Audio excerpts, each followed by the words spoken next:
No one loves, no one loves, no one loves, no one loves. Welcome you all to Reno Buddhist Church Sunday service. Again, I'm speaking to you from the Eikyoji temple located in the northern part of Japan called Hokkaido.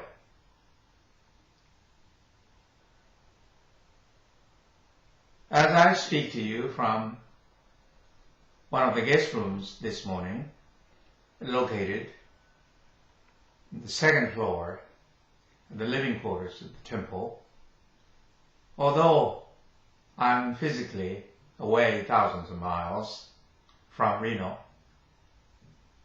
I feel always as though I am speaking to you directly from the podium in front of you at the Reno Buddhist Church, since I can see the entire chapel through the camera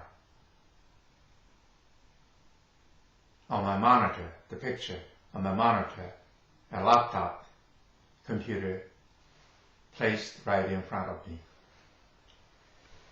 Having said that, I would like to share again my thought with you. And this morning, I would like to talk about the Shoshinge, the verses of true faith, which we chant for almost every service. And Shoshinge, the verses of true faith, plays a very important part in the Pure Land Buddhist tradition. And thanks to Mr. Bob Daniel, who volunteered to organize a Nembutsu singer choir team group for Reno Buddhist Church, and they're very enthusiastic about singing and chanting Nembutsu related songs. So I want you to all have a little bit more knowledge and fundamental information about Shoshinge, the verses of true faith, and its significance. Needless to say, Shoshinge, the verses of true faith, was composed by Shinran Shonin, Saint Shinran. In the 12th to 13th century, he lived in Japan, and over 700 years ago. This collection of verses, survived the test of history for 700 years, and Japanese Pure Land Buddhists has been chanting these verses for over 500 years with the same tune today. I learned this sutra, all the verses, when I knew all by heart by the time I reached 5 years old. Since then, Shoshinge, verses of true faith, has been the part of my life, my physical body, and thousands of times, for almost every occasion, I have been chanting this sutra again and again. And I'm very pleased to have been able to introduce the traditional chanting and traditional way and orthodox, the proper way, to Reno congregation, because when I opened the Reno Buddhist Church, I was slightly hesitant. And so I used to read the English translation of these verses. But I was not quite that happy, and then finally I was courageous enough or brave enough to introduce to the Reno congregation, Reno Buddhist Church, the traditional chanting of Shoshinge. It is like a Latin math in the Catholic Church was switched to English.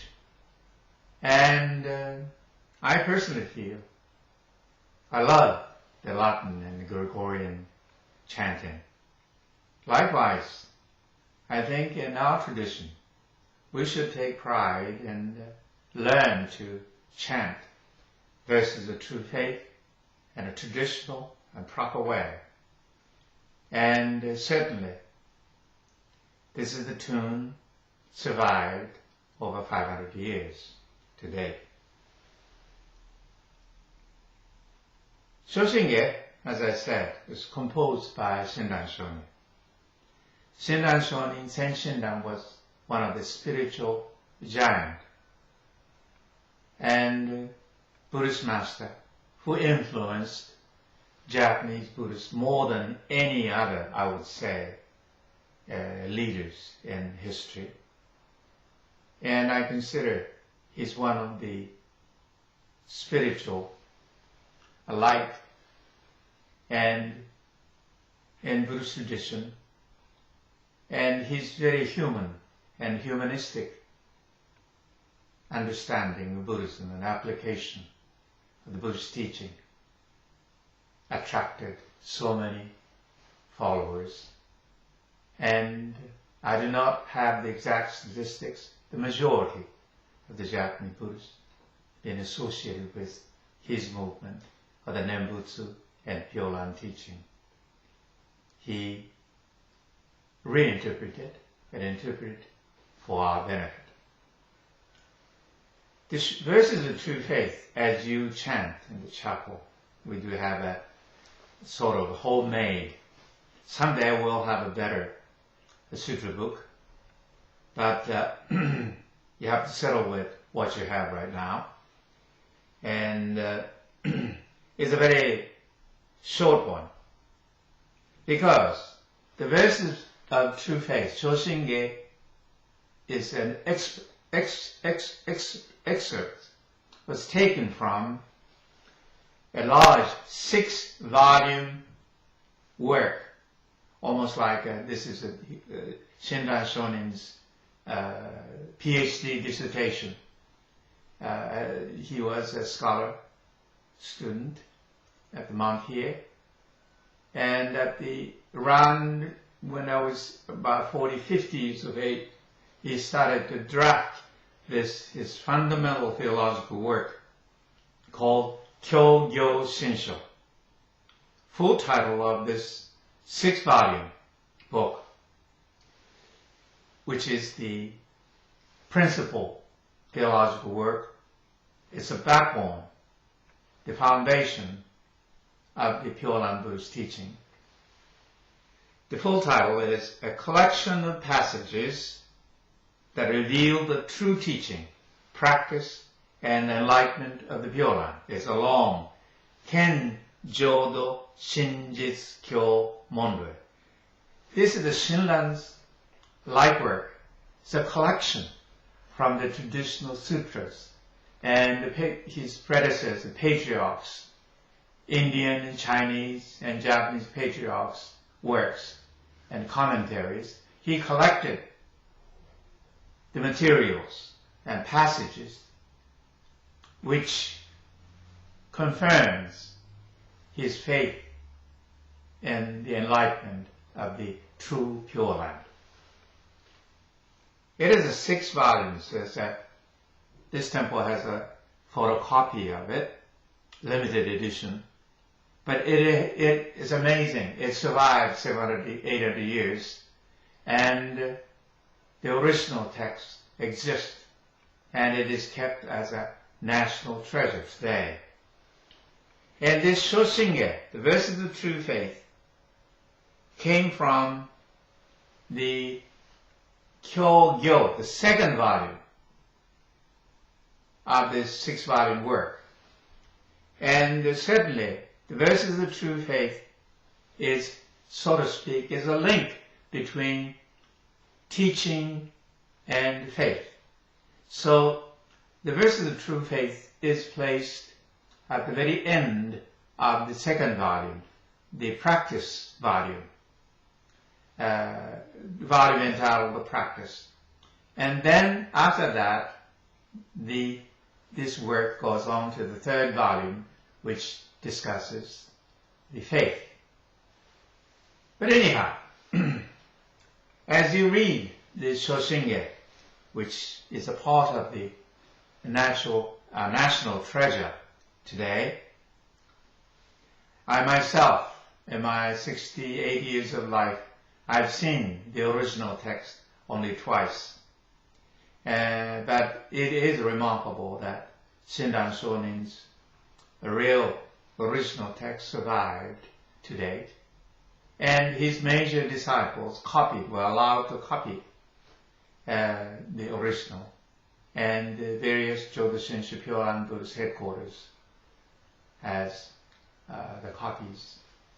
And today, of course, these are photocopied and distributed widely.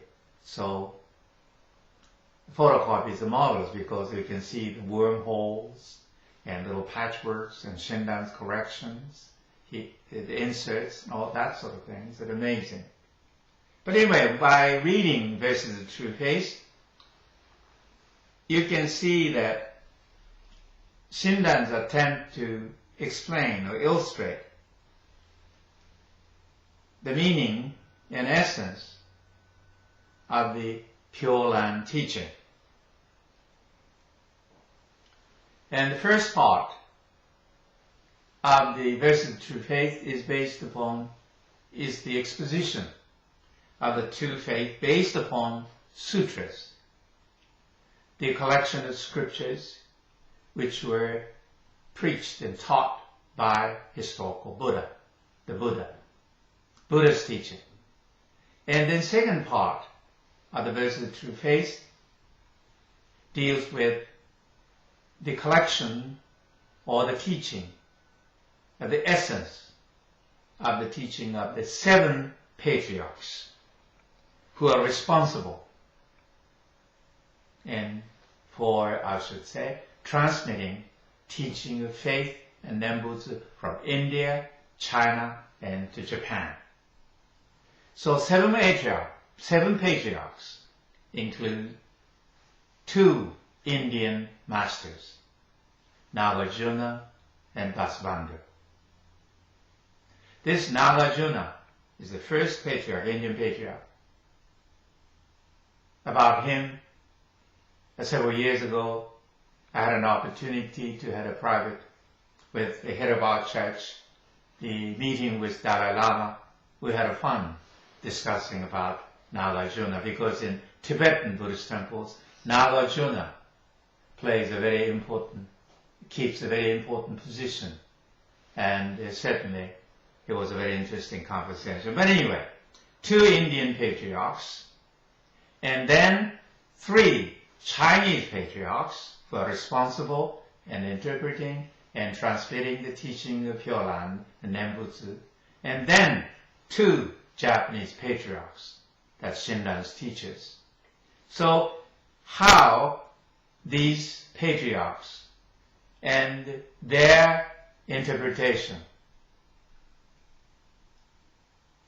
preserve and help to transmit the teaching of Nembutsu and Pure Land, faith in Pure Land Buddhism, all the way from India, China, and to Japan. So in this regard, Verses of True Faith is a summary, so to speak, theological as well as a historical outline of the essence of the Pure Land Buddhism and Nembutsu. And so therefore, this is the reason why the Pure Land Buddhist followers, the Nembutsu disciples, chant his verses. I call it verse because these are poems. As you can see, each line consists of 7 characters each line. There is a verse. And certainly for every occasion, Pure Land Buddhist, in the morning, in the evening, and also for almost every religious occasions and services, we chant this sutra. That important. And as you look further deep into this Pure Land teaching, described in Shoshinge versus the True Faith, you will notice he is discussing the teaching of faith based upon Tariki and Jiriki. Jiriki means self-power, and Tariki means the other power. It has been the crucial issue to understand the meaning of faith in terms of self-power and the other power.